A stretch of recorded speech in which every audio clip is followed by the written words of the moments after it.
Halo Tantes, welcome back with me, si Detektif Malam di channel Tante Malam. Hutan atau dalam bahasa Jawanya ini adalah alas, merupakan paru-paru dunia, tempat kehidupan bermula dan oksigen tercipta. Namun, pernahkah kalian merasa bahwa di balik rimbunnya dedaunan ini ada sesuatu yang tidak ingin ditemukan?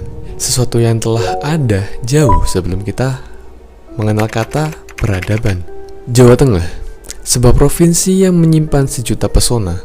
Namun, di Kabupaten Batang terdapat sebuah bentang hutan yang namanya ini cukup untuk membuat para sopir lintas provinsi terdiam sejenak. Di antara jalur yang menghubungkan Jakarta dan Surabaya, terdapat satu titik yang selalu berhasil membuat bulu kuduk berdiri bagi siapapun yang melintasinya. Sebuah kawasan hutan jati yang rimbun dengan jalan yang berkelok tajam dan tanjakan yang curam. Warga lokal mengenalnya sebagai Alas Roban. Bagi sebagian orang, ini hanyalah jalur logistik biasa. Namun, bagi yang lain, Alas Roban adalah jalur maut, sebuah tempat di mana batas antara dunia nyata dan dunia supranatural ini seolah menipis. Pernahkah kalian merasa sedang diikuti saat melewati jalan ini di jam 2 pagi? Atau melihat warung makan yang tiba-tiba hilang saat matahari terbit? Apa yang sebenarnya terjadi di sini? Apakah kecelakaan tragis itu murni kesalahan teknis? Atau ada jejak masa lalu yang menuntut tumbal? Keangkeran Alas Roban ini tidak muncul begitu saja. Semua kengerian ini bermula pada tahun 1808. Saat itu, Gubernur Jenderal Herman William Daendels memerintahkan pembangunan jalan raya pos atau The Groot Postweg sepanjang 1000 km. Bagian Alas Roban adalah salah satu titik tersulit. Hutan ini dulunya sangat liar. Ribuan penduduk lokal dipaksa membuat hutan yang saat itu masih dipenuhi oleh binatang buas dan rawa-rawa yang mematikan. Catatan sejarah yang jarang terungkap menceritakan betapa kejamnya pembangunan di jalur ini. Ribuan nyawa melayang karena kelelahan, kelaparan, penyakit malaria, hingga serangan hewan buas. Mereka yang tewas seringkali dikubur secara tidak layak di pinggir jalan yang mereka bangun sendiri.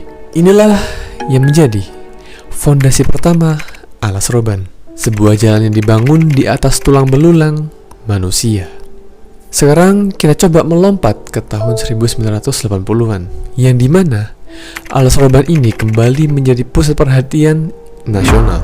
Hutan ini menjadi lokasi favorit untuk pembuangan mayat korban penembakan misterius atau Petrus. Kisah nyata dari warga sekitar menceritakan bagaimana setiap pagi mereka ini kerap menemukan tubuh-tubuh tanpa nyawa di dasar jurang atau di balik rimbunnya semak-semak, biasanya dengan bekas luka tembak dan tangan terikat.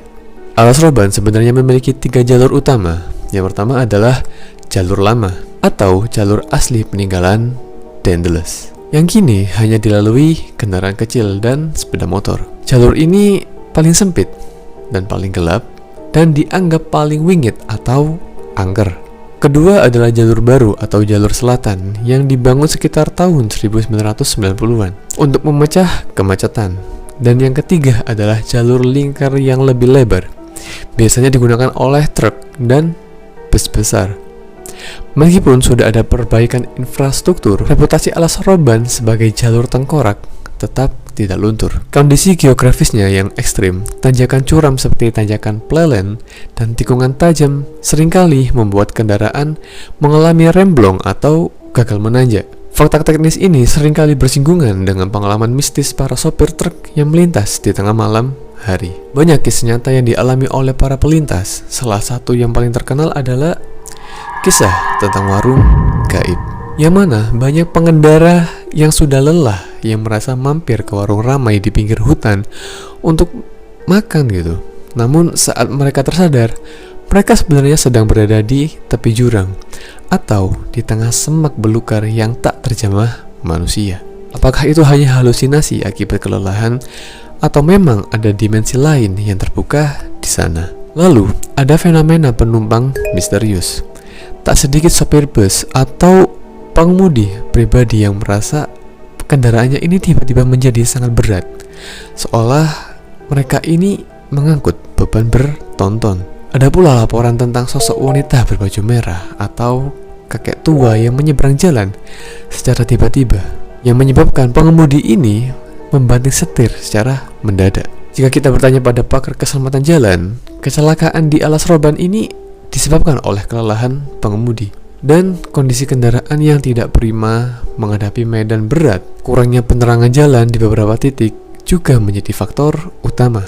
Namun, bagi warga lokal yang tinggal di sekitar hutan, Alas Roban adalah rumah yang harus dihormati. Ada aturan tak tertulis yang dipercayai: jangan sombong, jangan membuang sampah sembarangan, dan jangan lupa berdoa sebelum melintas. Mereka percaya bahwa penghuni Alas Roban tidak akan mengganggu jika kita tidak mengusik mereka.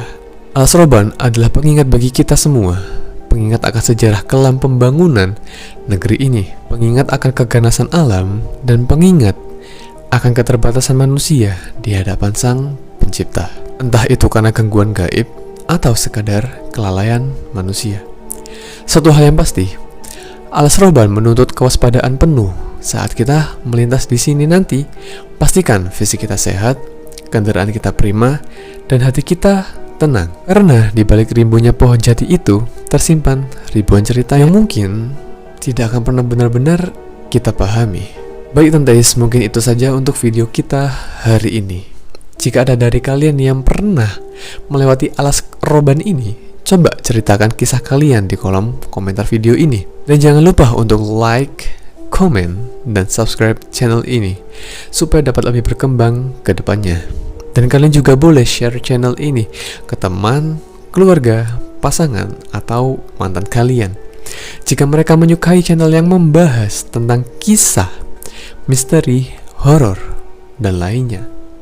Sekian, terima kasih.